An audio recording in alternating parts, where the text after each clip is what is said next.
Hey folks, this is Damo, just going through a quick video that every one of my students have been clamoring for, I'm sure. How to clean one of these things. And I'm not going to get too much into details, I'm just going to show you in real time how easy it is to clean your instrument. I'll explain a couple of things while I do it. So the first thing that you're going to do is get your tools. Your cleaning kit, if you haven't got one, you should go get one. Should include a couple of basic things. One, a mouthpiece swab, a valve swab, a snake, and you might have, let's see, tuning slide lubrication and tuning slide oil, and of course you've got your regular oil.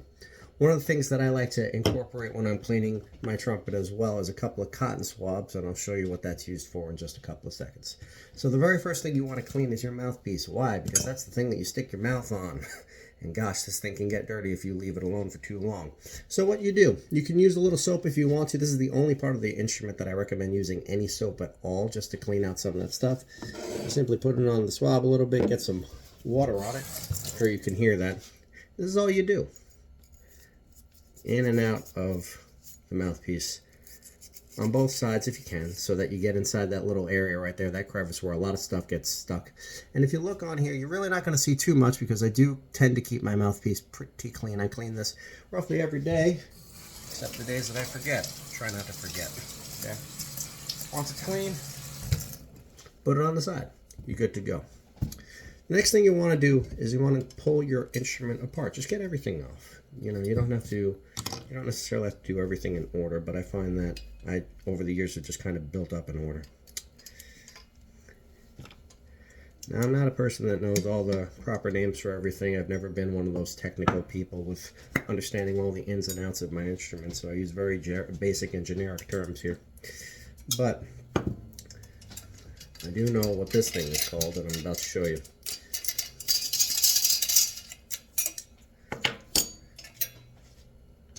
This right here is the lead pipe, okay? Now, you might not be able to see in there, okay, because my bell's blocking. But if I were to look through my lead pipe here, I see a little bit of gunk here. And what I want to do is I want to clean this out. Now, if you only have 5 minutes to clean your instrument or less, the two things that you want to clean out are your mouthpiece and your lead pipe. The reason for that is 90% of the gunk that you're actually going to build up and develop is going to be right in here and in the mouthpiece. So you take this, you stick it right through. Now, it's been about a week since I cleaned this, so Lord knows what's going to come out at the other side. Let's see here. Oh yeah, there's some stuff on there. You see that? Okay, that's just a week, folks. All right, so you want to make sure you get that out. Now, if you notice that your horn sounds, or your sound is not as resonant as it could be, or whatnot, chances are your problem is in your lead pipe or in your mouthpiece. Just clean it out, take care of business. Now, do I feel awkward about that? Yeah, sure, but you know what? You gotta do what you gotta do. Now, you can use this same swap, okay, to get into these crevices here on the third valve pipes, all that stuff, etc. So once you've cleaned off the end here, make sure all the gunk is off. This is all you do. Same thing. Boom, boom, boom. And notice, folks, I'm not taking a very long time to do this. If you clean your horn regularly, once a week, once every 2 weeks, something like that, okay, you shouldn't have to do too much. Everything that you've got in there should slide off very easily. Okay, for students, sometimes that's a little bit hard, and sometimes you're going to get to a point where some stuff is just stuck on there, and you just got to deal with it at that point. Once you've cleaned off everything in there, okay, again, I don't recommend using soap personally, only because if you don't get in all the crevices, you don't clean it right, you don't really swab everything out, you're going to get some soap scum in there, and that's just going to cause problems. So you take some warm water, and you just rinse out the instrument at that point, okay? Again, this is a basic tutorial. If there are any professionals who are watching this right now and are scoffing and or just like, oh my God, I can't believe he's doing that, remember, this is just so people can get started. Okay, at a certain point, of course, we become more efficient. Same principle for this. This is my first valve tuning slide. There's nothing really in there. I don't have to do much. Same principle. Just get the water out. Good. My particular third valve slide. comes out. So I can actually get in all this crevice. And again, you're going to notice nothing there. All right, again, if I'm keeping my horn generally clean, I shouldn't have any problems in this. I shouldn't have to actually go too far into it. Good to go. All right, done, done, done. Same thing for this guy. This is my main tuning slide. Okay. Tip and trick for this one. Normally the tuning slide is down. If I come around and down, usually this guy gets stuck. But if you come this way, it kind of just lets you get around the bend. And so you can get everything in this bend, no problem. In this case, again, I don't really have anything on there, so I'm good to go. And of course, my second valve slide, this little guy, which I almost never use. Now, once we've done that, back to the horn for a second. I told you to rinse it out, but there was one other thing that I could have done. I'm going to do it right now. You take this guy. This is your valve cleaner. And you're just going to stick it right in here, and you're just going to do this. What you're trying to do is get the gunk off of the little edges that your valve will come across, okay? There's about 1/1000th of an inch or less space between your valves and your valve casing. That's where the oil goes. Something to that effect. I'm simplifying it, but it gives you an idea. So there's not much room. So any gunk that gets in there that isn't taken care of is going to cause problems, okay? So use your swab. Again, rinse out. Get it all out there. You should have no issues, okay? If you want to do extra special swabbing, just for those who are curious, the bell almost never gets dirty, like legit inside. But if you really want to, you take your regular snake and you just go all the way through.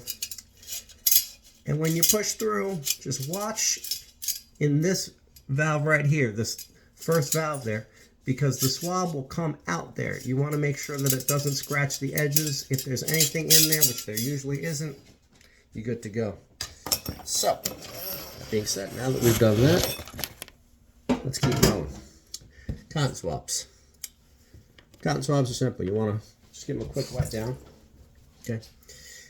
Now, when a student hasn't cleaned their valves in a while, or a professional for that matter, most of the gunk that you're going to find is going to be inside these little holes, okay?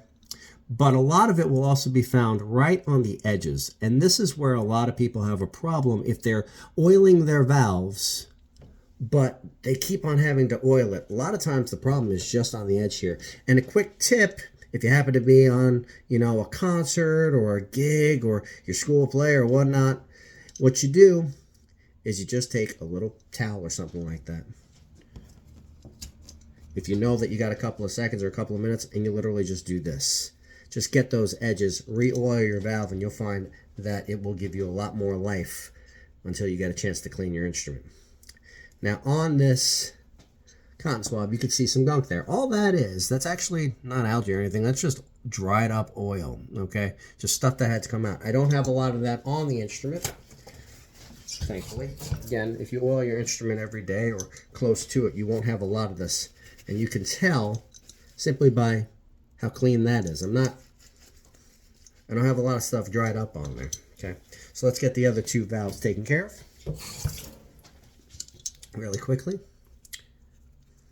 Again, you don't need to do too much. If you're staying on the ball with this, there's not much to clean. Okay, but once in a blue moon, one of these valves gets behind you, and you know, you get a little something. I'll spare you the visual. Okay, and now my last valve. Notice, folks, we're still under the 10-minute mark here. I know some of you are like, well, this is taking a while. Well, it's better to take 10 minutes than have to send this out and get it cleaned professionally. Now, should you get your horn cleaned professionally? Sure. If you are getting a new horn that was used before and you have no idea where it's from, great. You're buying a horn off of some unreputable person, I say unreputable, but like you go to Facebook Marketplace or something like that, and you find an instrument, you're buying a used one, you have no idea where it's been or how it's been played or whatnot, then of course, by all means, get it professionally cleaned. If you haven't cleaned your instrument in 6, 7, 8, 10 months or something like that, mainly because you didn't know. If you got a cleaning plan in your instrument, you know, when you bought it or something like that. If you own it, then by all means, go ahead and, you know, get that taken care of. Now that I've kind of swabbed everything down, okay, you can just dry off the instrument, okay? A lot of times people say that everything has to be bone dry before you put anything on it. I found in my experience that it's not necessary. If anybody wants to refute that again, if a professional wants to come in and tell me otherwise and educate me, by all means. But in all of my professional years of playing, I've been playing, what, 30 years or something like that? I've never had a problem with a horn and putting it back together when it's wet or whatnot. So, how do we put this thing back together? Same way you took it apart, really. First thing you want to do is when you have all of these guys, okay, for students, they get stuck. This is where our tuning slide lubrication comes in. Now, for me, I've never been taught, nobody's ever come up to me and said, Damien, this is how you apply a tuning slide lubrication. This just seems natural to me. It seems to make sense. What I do is I take a little bit, I put it on my finger. This is when somebody tells me, Damien, you shouldn't do that. You're going to get some sort of disease. I take a little bit of the tuning slide oil, and I kind of just make a little bit of a mixture on my finger. That's all I do. Okay, if you don't feel comfortable doing this on your finger, do it on a swab or something like that, whatever is comfortable for you. Then apply a thin layer onto all of the exposed parts of your instrument. So this is an exposed part. This is an exposed part, okay, where things are going to slide in and out for tuning. This is an exposed part. This I very seldom use, and I've never had a problem, so once in a blue moon I'll do it, but this time, I did it last time, I don't want to do it right now, because I don't want it randomly popping out in the middle of a gig, okay? And notice, I haven't had to reapply any of that to my fingers. We're using a very, very light amount, okay? We don't need the extra gunk. That little bit that I just did is more than enough to make sure that all that moves in and out without a problem, okay? I also didn't do this little guy. Again, depending on your horn and how old the horn is or whatnot, that sucker can fly out. So you really use enough of it just to keep it on, just to make sure you can get it off when needed, when you want to clean it, when you want to get into that second valve. But otherwise, I've personally found it's not necessary to lubricate that one every single time, okay? You want to go in and out, make sure that everything moves nice and smooth, okay? Beautiful. So now that we've done that, let's get the valves going, okay? Now, when you're putting your valves back, here's a little tip for you. Each one of these valves has a number. Now, in this case, it's very hard to see the number, so let's see if I can get it clear on one. Okay, this one has a 1 on it, very clear, okay? You have these guides over here. This is a valve guide, okay? Unless you're changing the spring, which none of my students or most students should ever have to do, don't open up this chamber, okay? I know, now somebody's going to do it. Pay attention to the guide, though, okay? One side is kind of wider. The other side is smaller. Generally speaking, and I found this with all the horns I've seen, the wider side goes with the wider side of the instrument. Wide side of the instrument, smaller side of the instrument, thinner side of the instrument.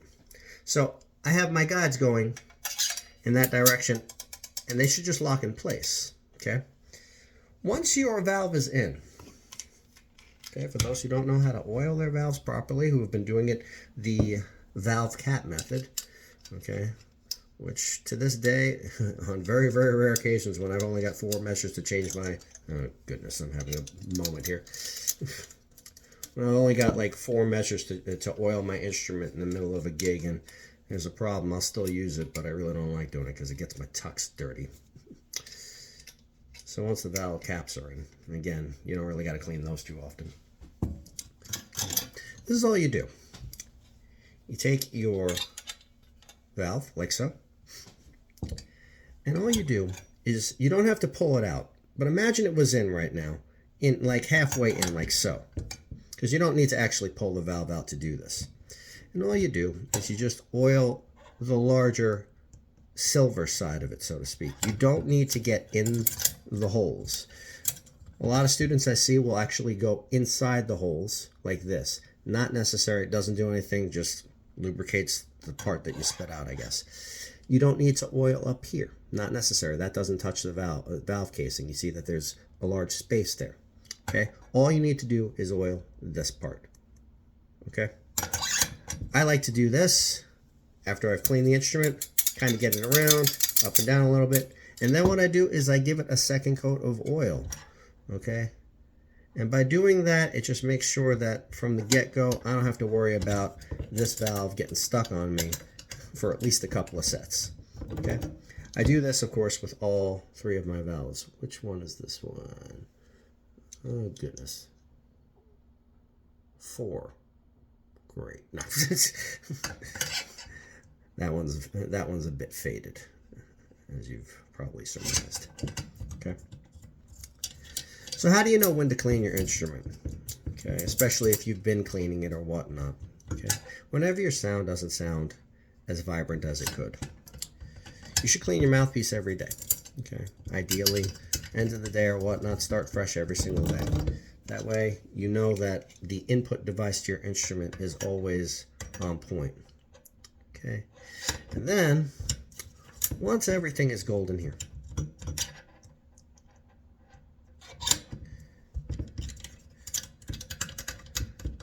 I've got this guy over here. This is just to make sure that my first valve slide does not pop out in a gig like it did the very first day that I had this.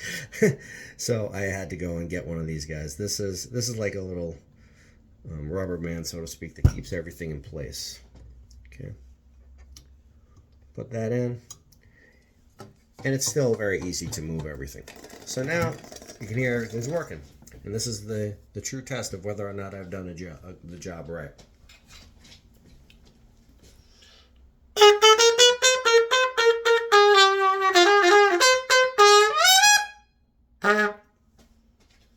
Done! Clean horn in under 20 minutes.